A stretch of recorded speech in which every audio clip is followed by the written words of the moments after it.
Taib, Bismillahirrahmanirrahim. Yang saya cintai kawan-kawan pimpinan daerah Nasihatul Aisyah Kabupaten Wonosobo, ibunda semuanya, mbak-mbak yang tidak bisa kami sebutkan satu persatu.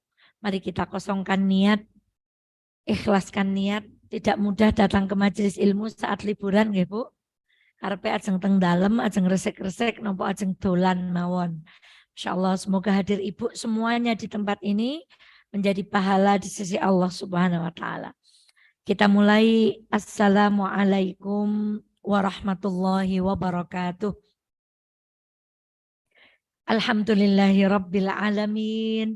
Alhamdulillahilladzi la ya'til hasanata illa minhu. Asyhadu an la ilaha illallah wa asyhadu anna Muhammadan abduhu wa rasuluh. Allahumma salli ala Muhammad wa ali Muhammad kama sallaita ala Ibrahim wa ali Ibrahim innaka Hamidum Majid. Sehat sedaya ibu-ibu?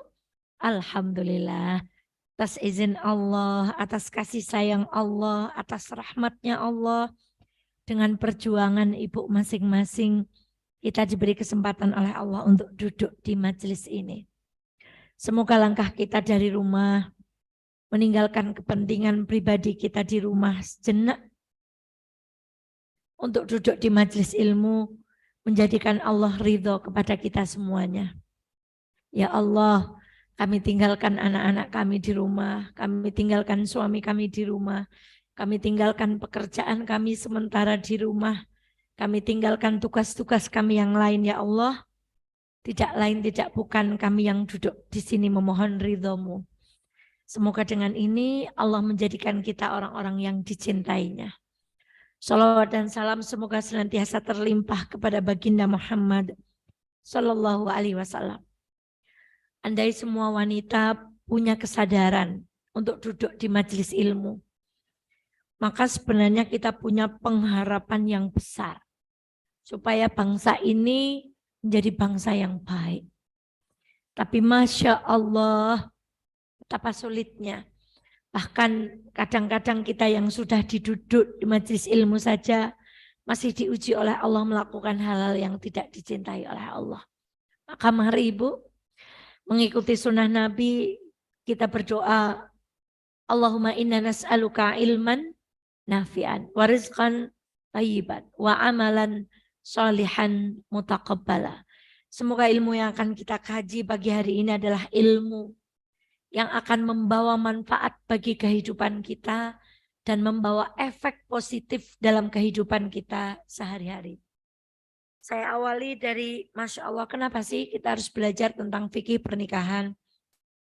Karena pernikahan itu bukan sesuatu yang sepele.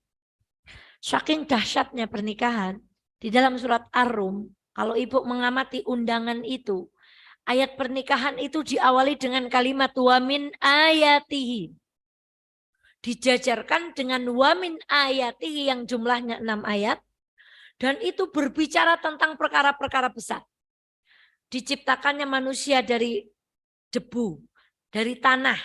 Kemudian diciptakannya langit dan bumi. Diciptakannya pergantian siang dan malam. Diciptakannya halilintar, beledek. Kemudian Allah menyelipkan di antara penciptaan-penciptaan yang besar ini, wa min ayati an khalaqalakum min anfusikum azwaja. Jadi pernikahan itu sama dahsyatnya dengan bagaimana Allah menciptakan langit dan bumi. Jadi pernikahan itu sama dahsyatnya dengan Allah menciptakan manusia dari tanah, sperma bertemu dengan telur, kemudian dan seterusnya dan seterusnya. Dan pernikahan itu sama dahsyatnya dengan Allah meninggikan langit tanpa tiang dan gelar bumi sebegini luasnya. Itu dahsyatnya pernikahan. Itu kenapa kita harus belajar. Banyak sekolah dokter, banyak sekolah tentara, tapi tidak ada sekolah pernikahan ya Bu. Yang kedua, Allahu Akbar. Nabi Musa itu dipekerjakan oleh calon mertuanya berapa tahun untuk mendapatkan putrinya Bu? 10 tahun. Bapaknya bilang, kamu kerja sama aku 8 tahun. Kalau kamu mau nambah jadi 10 tahun itu lebih baik. Kalau kamu mau menikah dengan Anakku, maharnya itu kerja 10 tahun. Bayangkan. Kalau pernikahan itu perkara yang sepele dan tidak penting, tidak mungkin. Mertuanya Nabi Musa meminta Nabi Musa untuk melihat kesungguhan Nabi Musa bagaimana mengabdi kepada beliau dan mengabdi kepada Allah. Tapi sekarang pernikahan itu begitu instannya. Angger kenalan nang Facebook, napa kenalan teng napa boleh. Ya pak ketemu nang endi ora sengaja ngono. Kemudian jatuh cinta, wah kayaknya dia tuh suami able banget. Kayaknya mbaknya itu istri able banget gitu. Terus langsung maka ibu Allah. Dan yang ketiga, ketika kita menyadari betul dalam surat At-Tur ayat 22. Surat Tur ayat berapa? Ketika Allah berfirman, dan orang-orang yang beriman lalu diikuti oleh keluarganya beriman, diikuti semuanya. Alhaqna bihim dzurriyyatuhum. Kelak anaknya yang sama-sama beriman ini akan dikumpulkan semuanya. Dan tahukah kita? Kelak di akhirat itu derajat surga kita itu berbeda-beda. Ketika ada seorang suami dapat derajat yang biasa-biasa saja. Lalu yang lain itu dapat yang tinggi anak-anaknya. Allah akan berkata, loh kenapa di sini? Atau suaminya, kenapa kamu di sini nggak dapat yang tinggi?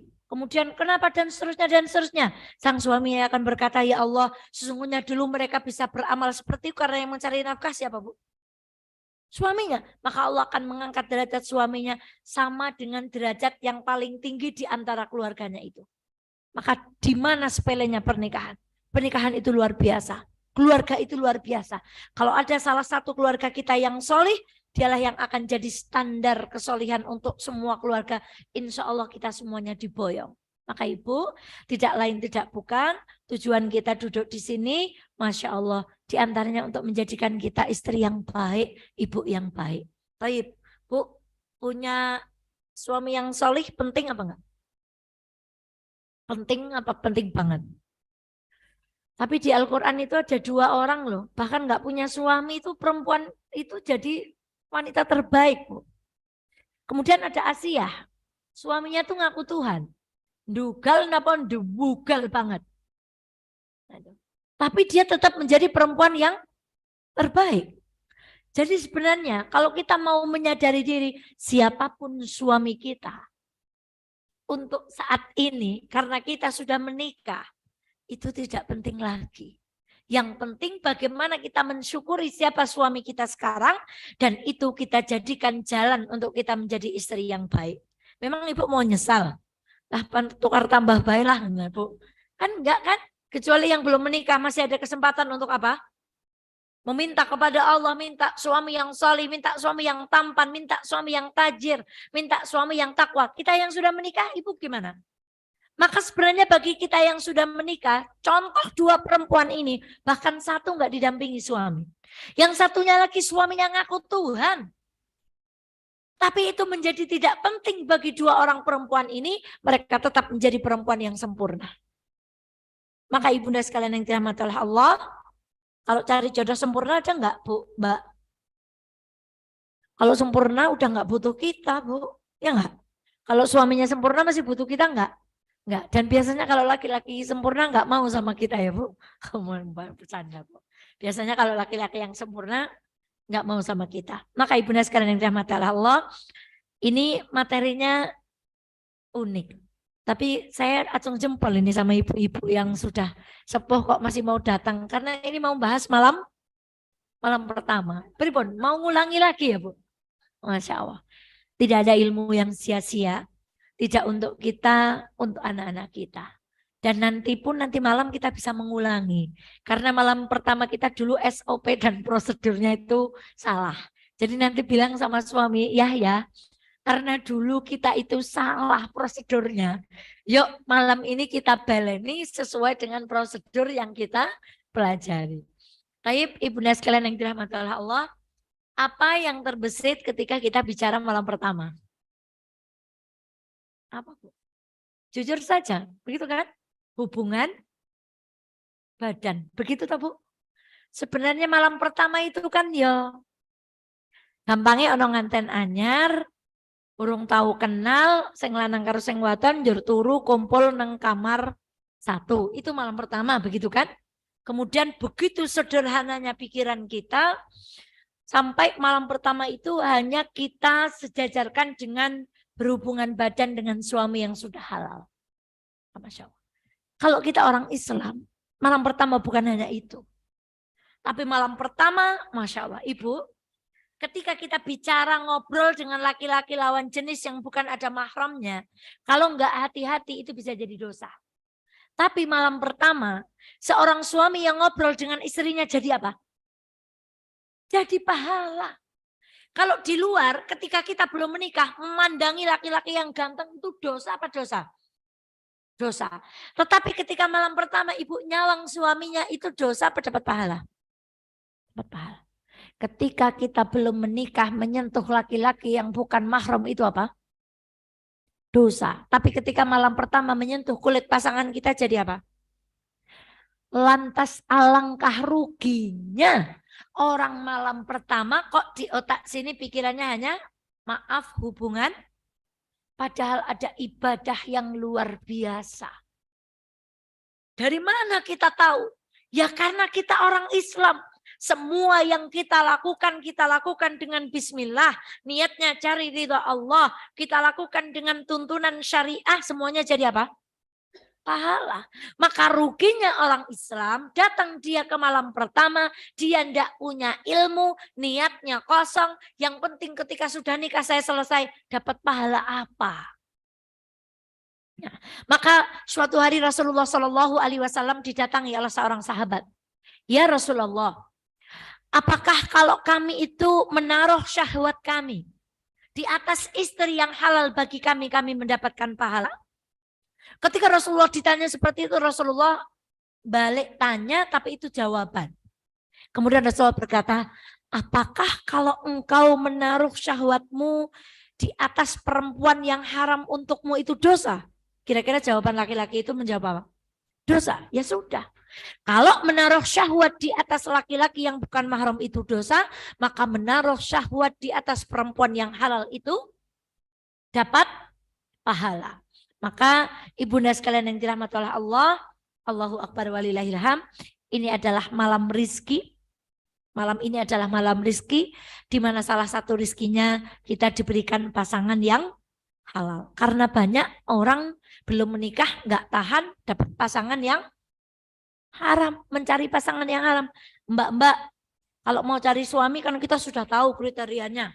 Lihat gantengnya, lihat hartanya, lihat perempuan gitu ya.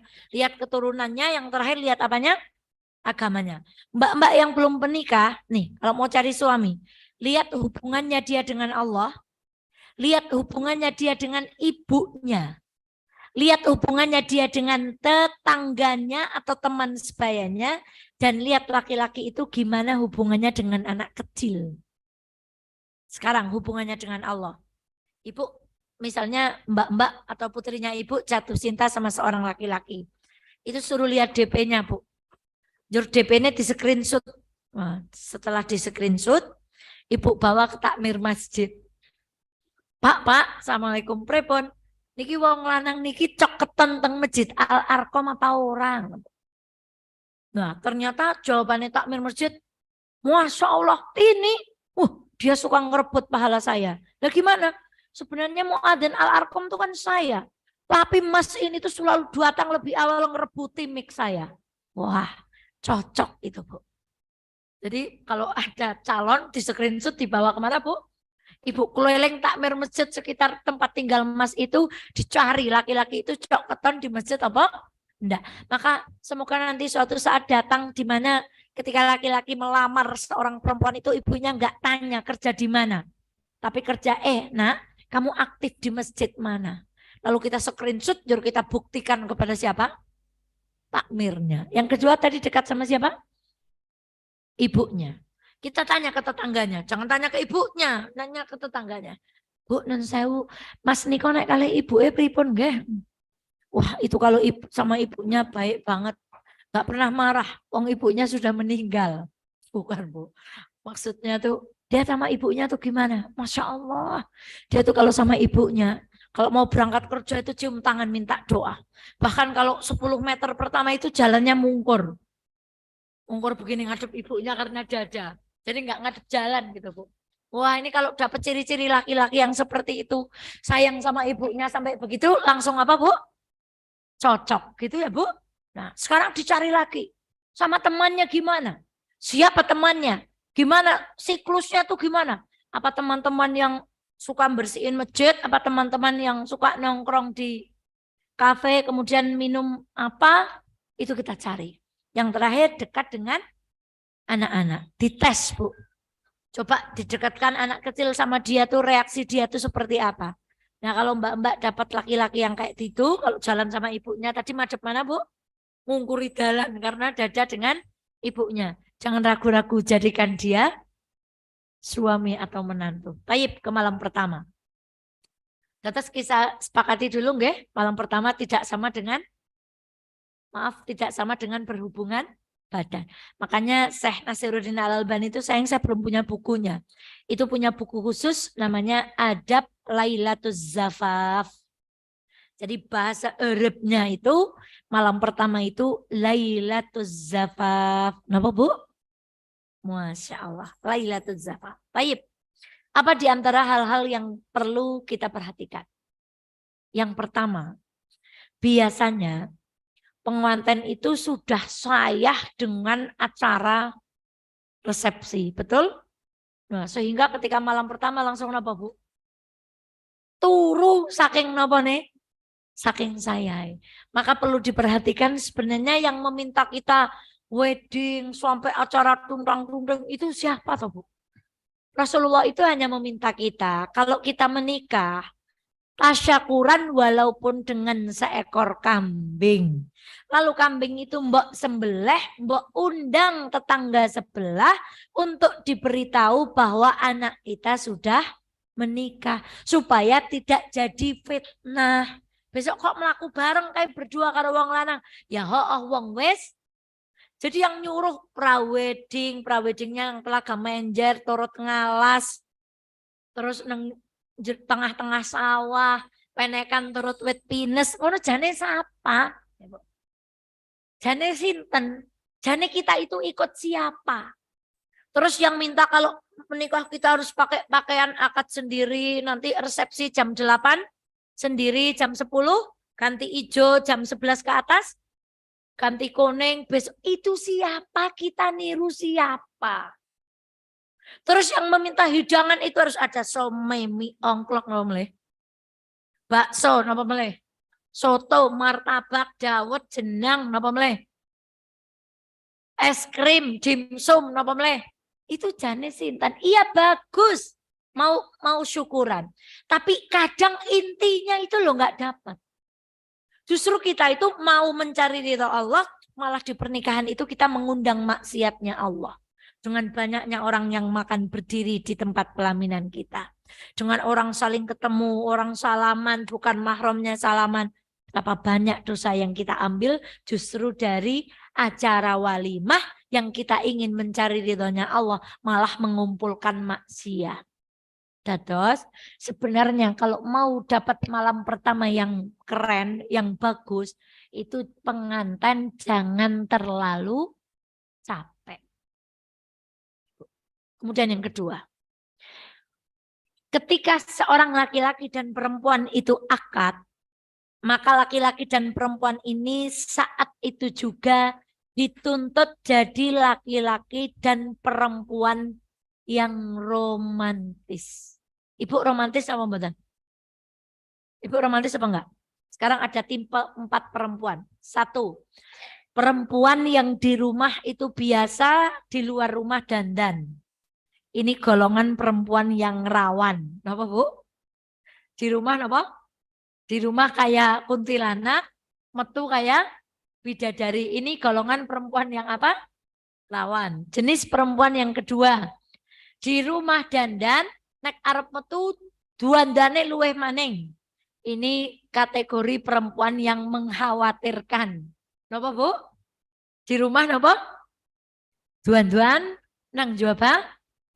Duan luweh parah maning. Itu kategori perempuan yang napa? Nek sing teng rumah kayak kuntilanak menjabadanan napa nembe? Rawan. Yang kedua, mengkhawatirkan. Yang ketiga, di rumah biasa kalau keluar dia berpenampilan syar'i. Ini perempuan yang aman. Yang keempat, ini yang paling cakep ini, Bu. Di rumah kayak bidadari, duandan, kalau keluar syar'i. Itu perempuan yang sangat aman. Pertanyaannya, Ibu golongan yang mana?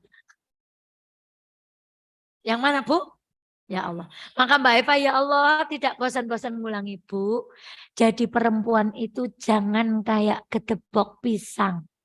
Sampai Mbak Eva ulangi berkali-kali. Lurus begini. Tahu gedebok pisang? Tegak napa agak belok, agak menceng, Bu. Lurus. Nunggang motor karo bojone ya lurus. Jeki maem ya lurus. Nang kamar ya lurus. Wes ora ana menggok-menggok.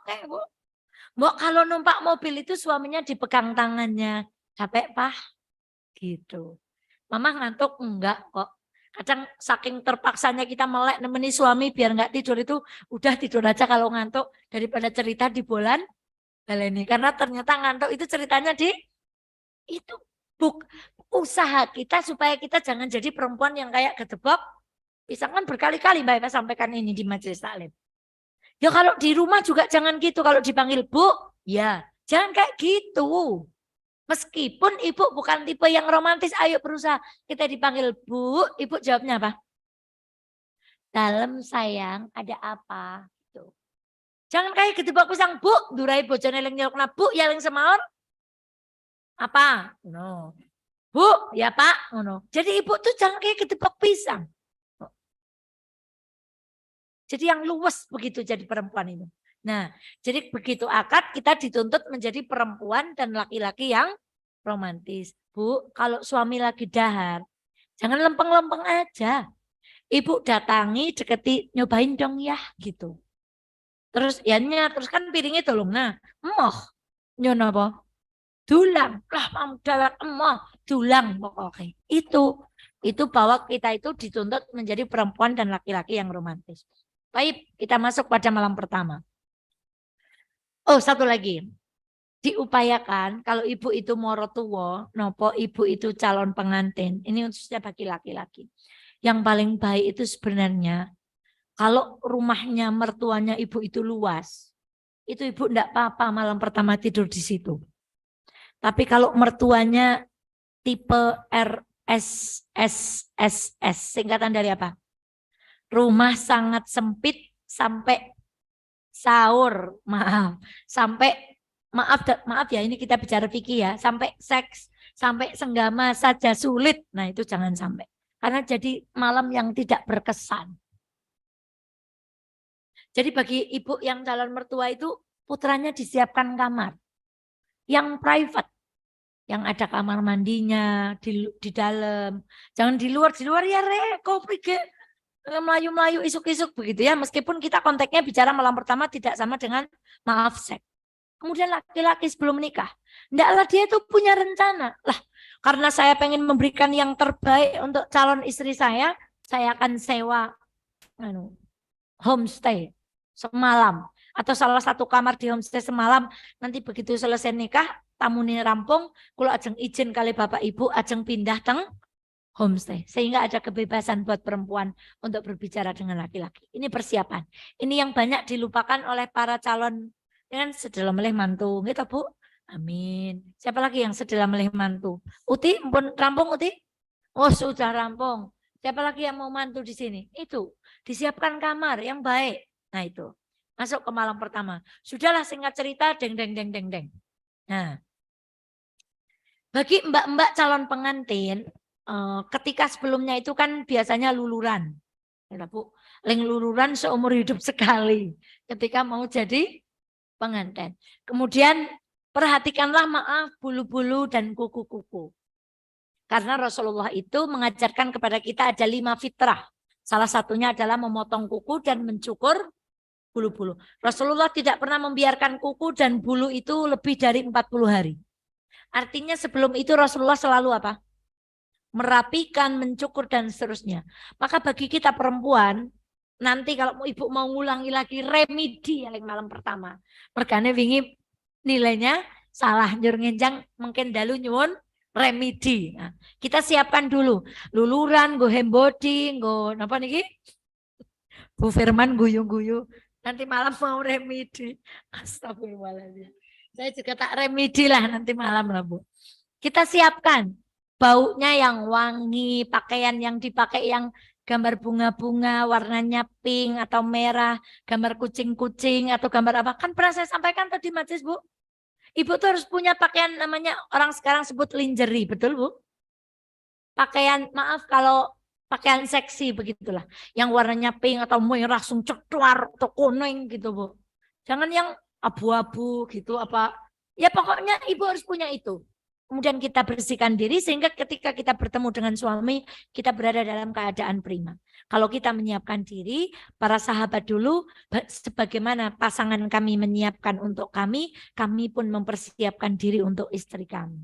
Wes, intinya ketemu dengan suami. Apa yang dilakukan setelah itu adalah melakukan sholat. Sholatnya sholat nopo? Sholatnya sholat apa? Namanya sholat apa? Sholat malam pertama. Bu nanti bilang Bu, namanya sholat sunnah mutlak. Nama Bu. Sebenarnya apa hikmah ketika kita malam pertama itu diawali dengan sholat Bu? Sholat itu nyambung ke siapa? Allah. Seolah-olah kita berazam sama pasangan kita. Kita memulai rumah tangga kita itu dengan siapa? Atas nama siapa? Allah, untuk Allah, karena Allah. Maka apapun nanti yang didapati, jebule. Kan ketika pengantin kita sedang pakai topeng kan? Wayune pol-polan kan? Idepe mau nanti balik maning mong langit gitu kan? Pipinya, tapi begitu make upnya dicuci kan wajah kita kembali kepada yang ori gitu kan. Kalau tadi itu kan kepalsuan. Kene wetenge men cilik dienggo apa? Masih ora tayeng ambukan. Sing ora dhuwur nggo sandal sing pol dhuwure men keton. Nah, begitu malam pertama kan kelihatan apa nih?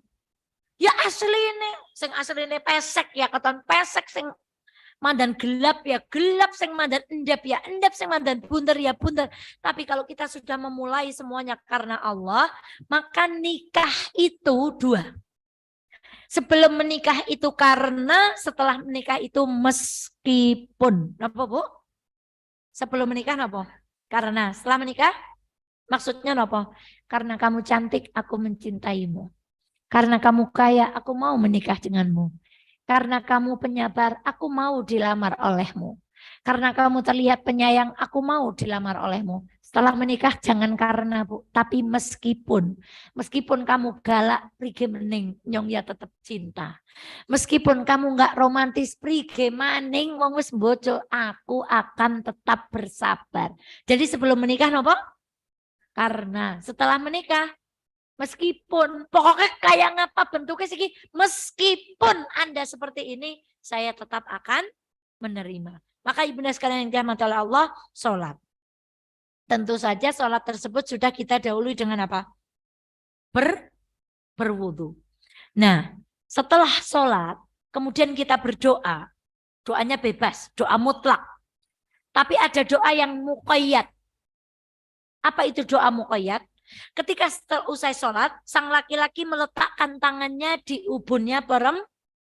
Bukan ketika gini, kita salah. Tanda tangan surat nikah, kadang-kadang gitu toh. Kemudian foto. Itu udah. Setelah itu laki-lakinya di depan umum langsung naruh tangannya di atasnya. Sebenarnya sunahnya itu setelah usai sholat, sang laki-laki menaruh tangannya, tangan kanannya di atas ubun perempuan. Dulu digituin apa enggak sama Bapak? Enggak. Ya wes ngobengi remedi, barai karwane. Lalu doanya apa? Nanti cari di Google kalau enggak hafal. Allahumma inni as'aluka khairam ma fi wa khairam ma jabal taufi. Wa a'udzubika min syarri ma fi wa syarri ma jabalta fi. Ya Allah, aku berlindung dari kebaikan perempuan ini. Kesabarannya, kasih sayangnya, keibuannya, istriable-nya, resikannya, kecantikannya, dan semua kebaikan yang ia bawa. Dan ya Allah, aku berlindung dari keburukan perempuan ini. Cerewetnya, galaknya, mendeliknya, ngeyelnya, apa mulai?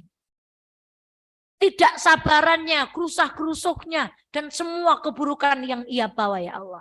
Kemudian selesai. Kemudian setelah kita berdoa, doanya mutlak. Yuk kita doa bareng-bareng dan seterusnya. Kalau perlu sebelum menikah bikin rencana. Yuk jenengan nulis tunga, nyong nulis tunga, engkau malam pertama setelah sholat kita baca bersama-sama. Itu. Jadi berdoa. Setelah doa ngapain? Langsung mau sahur? Tidak. Maka ada pertanyaan di dalam fikih, apa hukum menunda berhubungan badan saat malam pertama? Rasulullah menikah dengan Aisyah umur berapa? Umur berapa? Jangan ragu-ragu, jangan takut. Umur berapa? Ada riwayat yang mengatakan 7, ada riwayat yang mengatakan 9. Lalu Rasulullah berkumpul dengan Aisyah itu ketika Aisyah usia 9 tahun. Jadi ada jeda. Jadi Rasulullah berarti begitu menikah tidak langsung apa? Begitu juga kita ketika malam pertama tidak harus maaf langsung sahur. Tapi malam itu bisa kita gunakan untuk berbincang. Karena canggung, belum pernah kenal gitu kan, mau salaman aja. Nah lain dengan yang menikahnya udah pacaran lama. Suara surprise. Wis biasa ngemek, wis ora gemetar. Wis ngerti rambut, wis ngerti kempol, wis ngerti apa-apa. Suara surprise. Tapi bagi yang belum pernah berjumpa malam ini itu jangan langsung sahur. Tapi dialog dulu. Gimana ini kita? Kita mau kemana ini rumah tangga kita? Ibu sukanya apa? Bikin kesepakatan ibu mau dipanggil apa? Ayang beb, cinta, manisku, cantikku, sayangku, atau mau dipanggil Uti? Apa bikin kesepakatan? Terus Mas mau dipanggil apa? Yanda, Panda? Kan kalau nggak dipanggil Yana kan dipanggil Panda atau benar mau dipanggil Panda, Yanda, Ayang Beb, cintaku, manisku, gemesku, hubiku, apa mulai Buya, Abah, Abi, apa mulai itu bikin kesepakatan saat malam itu. Nah kita dulu enggak Bu. Sehingga malam pertama itu nomor 1 sahur. Belum bicara yang lain-lain kita belum punya kesepakatan. Kesininya benceng lah rakat awalmu nih. Lah awal-awal langsung maaf saya bahasakan sahur supaya lebih haus ya Bu. Atau kalau enggak buka puasa begitulah Bu. Jadi awal itu kita gunakan untuk ngobrol dulu. Kemudian itulah kenapa tadi kita dituntut menjadi laki-laki yang romantis. Kalau laki-laki romantis ngobrolnya enak, malam itu perempuannya jadi enggak canggung. Sehingga ketika memulai maaf Lailatul Zafaf sudah tidak canggung. Karena sudah diawali dengan apa tadi Bu? Dengan ngobrol. Maka seorang laki-laki bernama Haris. Di dalam riwayat lain disebutkan namanya Hurais. Itu datang kepada sahabat Abdullah bin Mas'ud. Lalu dia tanya. Karena dia tuh begitu was-was. Tentang malam pertamanya. Rige engko nek ora nerima nyong. Wong nyong jebule ireng. Ketone nek celana rapet barang dibuka sekrupe nang sekel. Pirang-pirang gitu kan. Saya terlihat mulus, ternyata badannya banyak bekas korengnya dan seterusnya. Begitu beliau begitu was-was. Lalu beliau mengadu dan Ibnu Mas'ud menjawab, Abdullah bin Mas'ud menjawab, hilangkan was-wasmu itu, kekhawatiranmu itu dengan sholat tadi. Sholat apa? Maka fungsi 2 sholat rakaat itu, selain kita memulai semuanya karena Allah, kita itu ingin menghilangkan was-was kekhawatiran, kekurangan di dalam pasangan kita. Kita ingin mulai hari itu prinsip kita meskipun. Nah, mulai kombengi tulisin nang jero omah. Sekarang jargon rumah tangga kita napa? Meskipun duitnya sedikit, aku cinta padamu. Meskipun jenengan mandan ireng, aku cinta padamu. Oke, seutuhnya, sekebon, love sekebon gitu. Meskipun jenengan madan galak, aku tetap setia. Meskipun jenengan semadan pelit, aku tetap, pokoknya aku padamu. Makanya prinsip rumah tangga itu meskipun. pun. Kalau mau dimodifikasi ada baca Quran bareng, ada baca hadis Arba'in Nawawi bareng, atau mau baca ADART Pemuda dan NA bareng, atau mau baca ADART Kokam bareng boleh. Setelah sholat itu boleh. Atau mau baca ADART Muhammadiyah Aisyah boleh juga di malam itu. Boleh. Sekarang apa yang selanjutnya Ibu? Namanya mulatofah. Apa Bu? Ulangi lagi. Mulatofah. Apa itu mulatofah? Mulatofah itu memulai, hubungan intim dengan pemanasan atau foreplay. Jadi ditanya, ya Allah, adik ini cantik sekali ternyata ya. Bibirnya kayak apa? Lambene kados gula, setemplek alise kados wulan nanggal sepisan, tangane kados pete napa-napa Bu? Apa sih ya bahasa Jawane kelalen? Janggute kayak apa, irunge kayak apa, wulu matane kayak apa. Itulah pentingnya seorang laki-laki itu supaya bisa melakukan satu sunnah namanya mulatofah. Maka Rasulullah itu sunnahnya beliau tegas mengatakan jangan datangi istrimu langsung sebelum engkau melakukan mulatofah atau yang namanya apa Bu? Pemanasan. Dan sebelum itu semuanya ada doa berhubungan intim. Apa doanya? Allahumma jannibna syaitan wa jannibis syaitan ma rozak.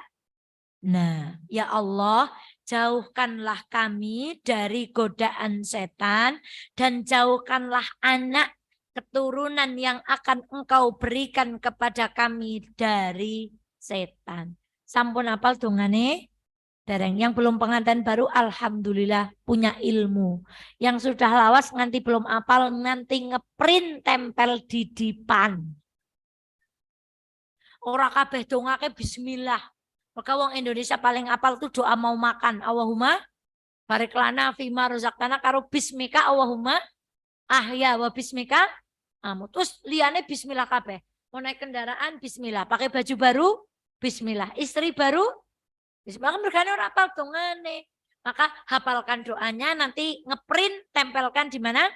Di dipan. Malah diberi judul, nanti anaknya nanya, ini doa apa Pak? Doa ben sogeh, ya Bu. Nah, doa ben kekayaan. Maka di print. Namanya mulatofah. Nah, maka kemudian adab-adab Ibu, Rasulullah senang lampunya terang atau redup. Maka Rasulullah itu meminta ketika kita mau tidur, berikut ketika kita beribadah dengan suami, lampunya itu redup atau bahkan dimatikan. Dan saking Islam itu meneguhkan sifat yang namanya malu, bahkan para ulama menganjurkan kita itu Lailatul Zafafnya itu berada di dalam selimut. Itu. Apa yang dilarang dalam Islam itu hanya dua. Dilarang mendatangi perempuan dari dubur dan mendatangi perempuan dalam keadaan haid. Selebihnya Mbak Eva nggak perlu menerangkan di sini.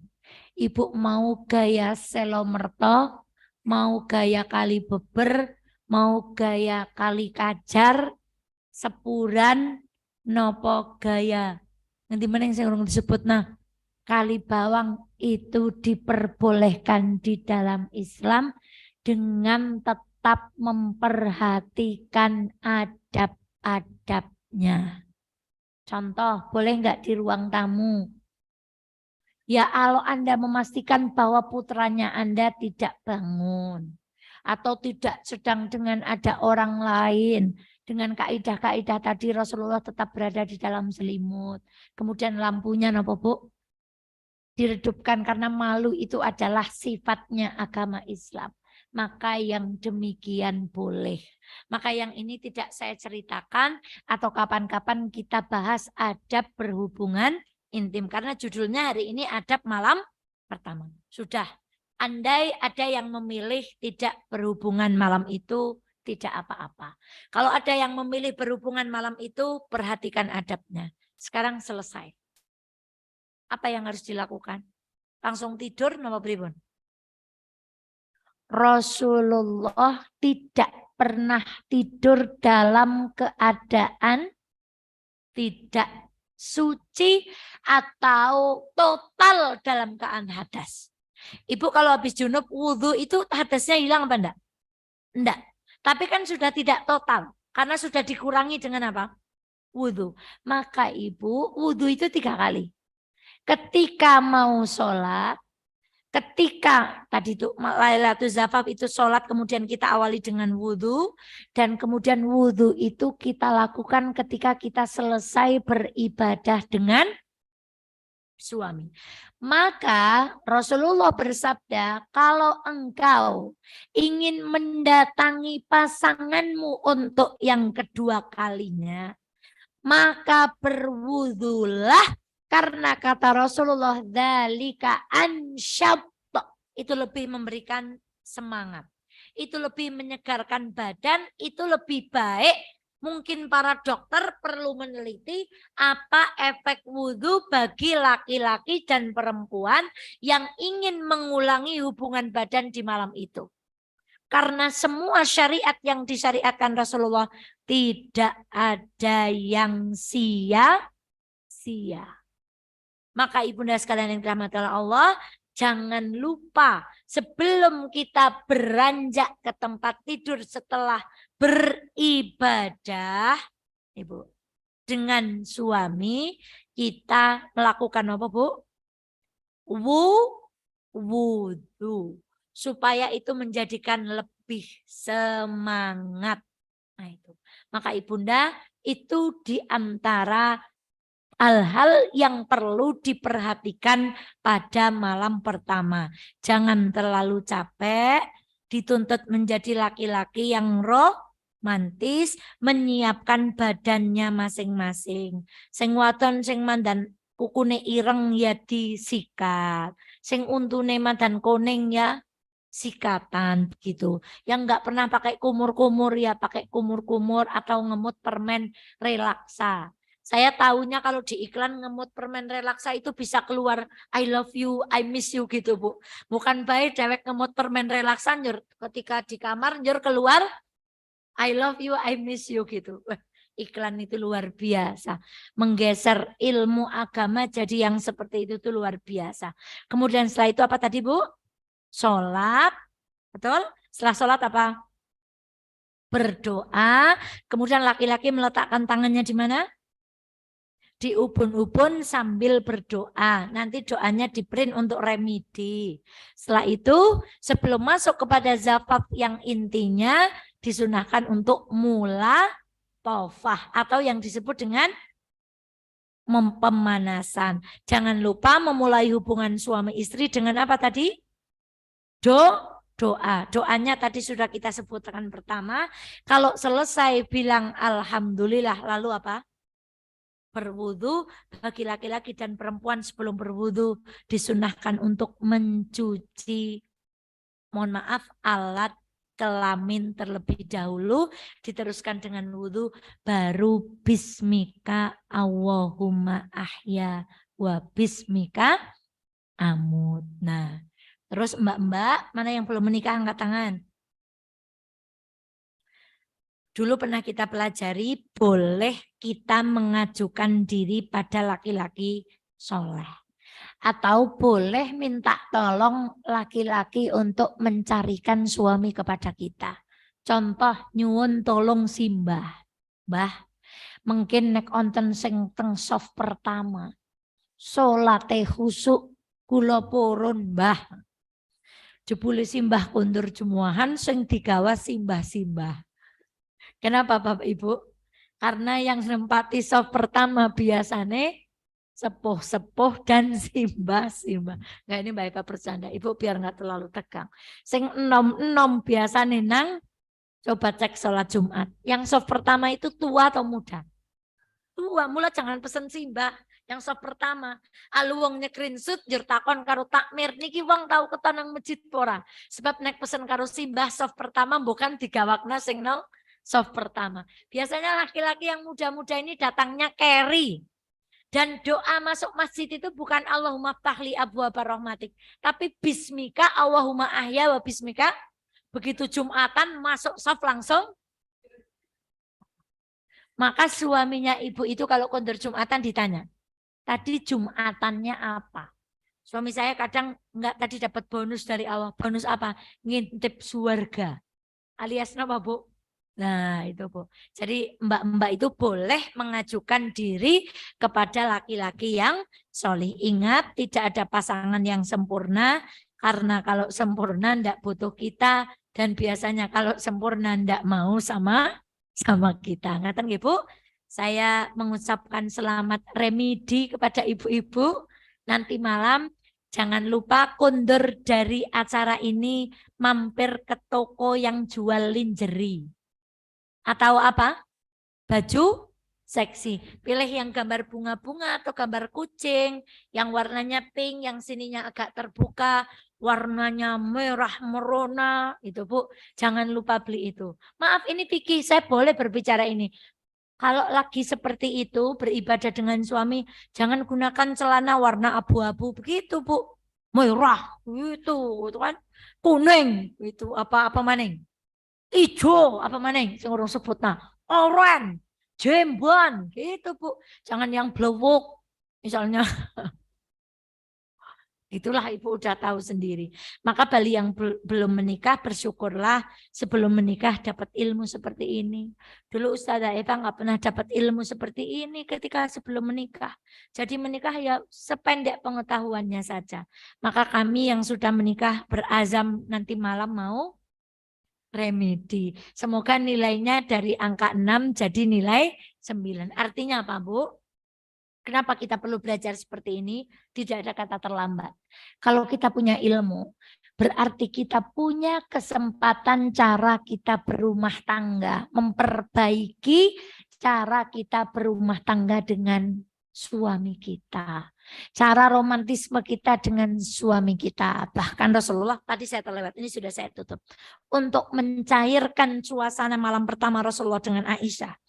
Rasulullah itu menuangkan segelas susu. Lalu diberikan kepada Aisyah. Supaya Aisyah itu enggak canggung. Aisyah masih kecil. Rasulullah sudah jadi nabi. Gimana canggungnya? Rasulullah orang yang sangat disegani. Maka Rasulullah itu pandai sekali. Aisyah diselirkan susu. Kemudian setelah itu Aisyah meminum. Dan Rasulullah meminum dari bekas bibir Aisyah setelah minum itu. Jadi untuk mencairkan suasana jangan lupa nanti juga mampir beli Frisian flag gitu. Ustazah Eva ngejak guyon. Ya Bu, Masya Allah.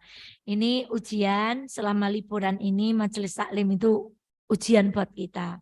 Karena hawanya itu mau dolan dan mau di rumah layah-layah. Maka demikian kajian kita pagi hari ini. Semoga ada manfaatnya. Semoga ada sesuatu yang bisa kita perbaiki di dalam rumah tangga kita. Karena kedudukan perempuan tertinggi adalah saat dia mampu menjadi istri yang solihah.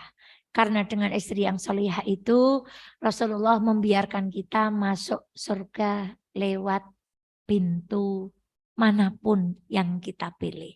Semoga Allah menolong kita menjadi istri yang baik, menjadi ibu yang baik, menjadi anak untuk morosepuh kita anak yang baik, dan menjadi anggota masyarakat yang baik. Nanti coba saya cari bukunya. Kalau ada kekurangan di dalam kita menyampaikan pagi hari ini, kita lengkapi di kemudian hari insya Allah. Demikian astagfirullahaladzim. Saya akhiri. Assalamualaikum warahmatullahi wabarakatuh. Wassalamualaikum warahmatullahi wabarakatuh. Jazakumullah khairan hasiran Ustazah Eva atas materinya.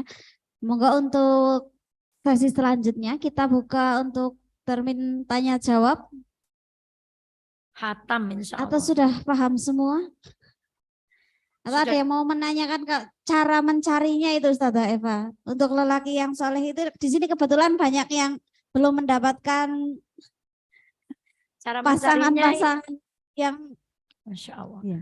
Jadi nanti semoga NA bisa mendirikan rumah ta'aruf ya. Karena NA itu kan kebanyakan para gadis-gadis. Pemuda itu para jomblo begitu kan. Jadi alangkah indahnya NA dengan pemuda Muhammadiyah itu mendirikan satu rumah yang namanya rumah ta'aruf. Mau diberi judul apa Pak? Rumah ta'aruf HW, apa rumah ta'aruf apa, apalah terserah lah. Pokoknya apa Taruna Melati, apa-apa bodoh lah. Pokoknya yang intinya itu, nah kalau bisa cari pemuda Muhammadiyah kenapa? Maksudnya pemuda kenapa cari yang lain begitu. Ini dalam konteks kita berbicara tentang organisasi. Yang kedua mbak-mbak ikut rumah ta'aruf. Yang di Wonosobo sudah ada, sama-sama di bawah naungan Masjid PDM itu Masjid Fatimah Zahra. Dan Masya Allah, luar biasa. Mbak-mbaknya itu bisa 25 formulir yang masuk. Tapi jumlah laki-lakinya itu kadang hanya 4 atau 3. Itu betul. Itu real. Itulah kenapa mbak-mbak, saya tidak nakut-nakuti. Tapi mbak-mbak itu perlu berdoa kepada Allah itu ekstra minta laki-laki yang solih. Caranya gimana? Kalau panjenengan sekarang mensolihahkan diri, insya Allah besok ketemu sing solihah. Itu yang kedua. Ikut rumah ta'aruf. Doa ikut rumah ta'aruf. 3. Tetep kali simbah. Atau tetep dengan takmir masjid. Pokoknya kalau ada pemuda yang soft pertama atau nyaponi masjid, saya tidak peduli. Siapapun dia, Masya Allah. Asalkan orang tua ridho dengan segala pertimbangan kalau ada pemuda solih, tetep kalih takmir masjid, apakah calon kita itu suka nongol ke masjid. Masya Allah. Maka ibunda sekalian yang dirahmati oleh Allah, saya doakan yang belum berjodoh, ditunjukkan oleh Allah jodoh yang terbaik. Ibu, kenapa kalimatnya ridho dengan agamanya? Ini saya jawab pertanyaannya. Bukan yang baik agamanya, tapi bahasanya itu laki-laki yang engkau ridhoi agamanya. Kenapa diridhoi Ibu? Ada laki-laki solihnya luar biasa. Tapi mungkin karena bapaknya itu kunut, calon laki-lakinya ini kok tidak kunut. Bapaknya bilang gini, janjane nyong is ora ragu-ragu nyong is pol setuju nih. Jeng long kae calone deke ora kunut ka pregenek luru liane. Nah itu contoh, itu sudah solehnya luar biasa. Tapi orang tua belum ridho sepenuhnya dengan, meskipun itu sebenarnya masalah furuk yang tidak perlu kita perdebatkan.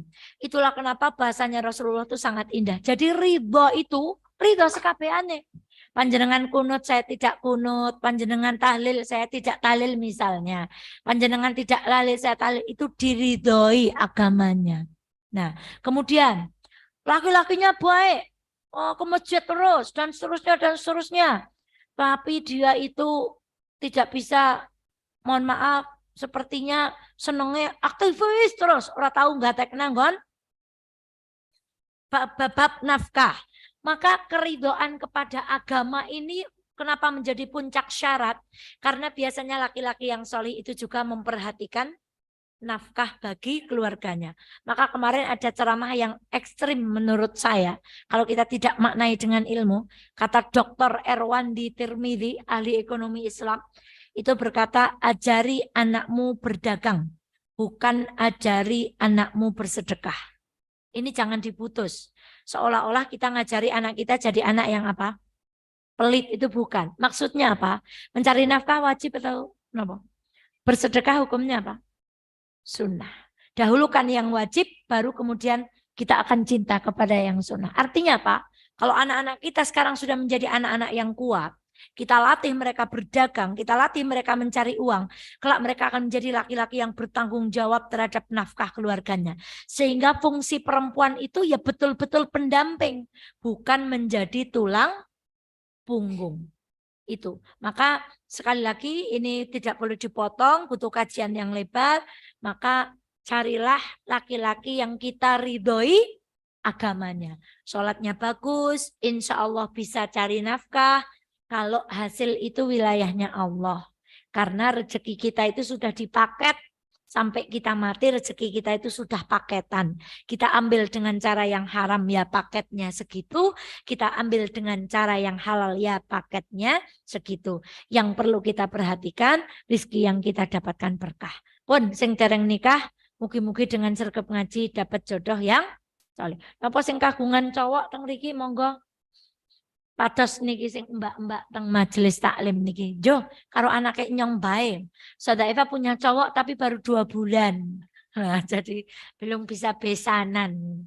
Atau yang punya laki-laki soleh juga saya belum bisa besanan karena anak-anak saya masih kecil. Tapi selalu saya doakan ketika menyusui, ya Allah nak, kalau saya yang gudang itu jangan tang tina tinung gitu, jangan gitu gudangnya tuh anak soleh, besok jodohnya soleh, jadi orang kaya raya, sedekahnya banyak, nyekolahin orang, ngasih fakir miskin, nanti dia cengkewek jangan itu apa jadi ngutang itu yang doa besok jodohmu baik sampai Mawi itu ketika melihat kelaminnya ya Allah semoga besok dari kelaminmu keluar calon anak yang solih begitu jangan tang ting tung ting ya boleh kayak gitu tapi lebih baik kita ganti dengan doa. Masya Allah langkut itu dawa banget astagfirullahaladzim. Assalamualaikum warahmatullahi wabarakatuh.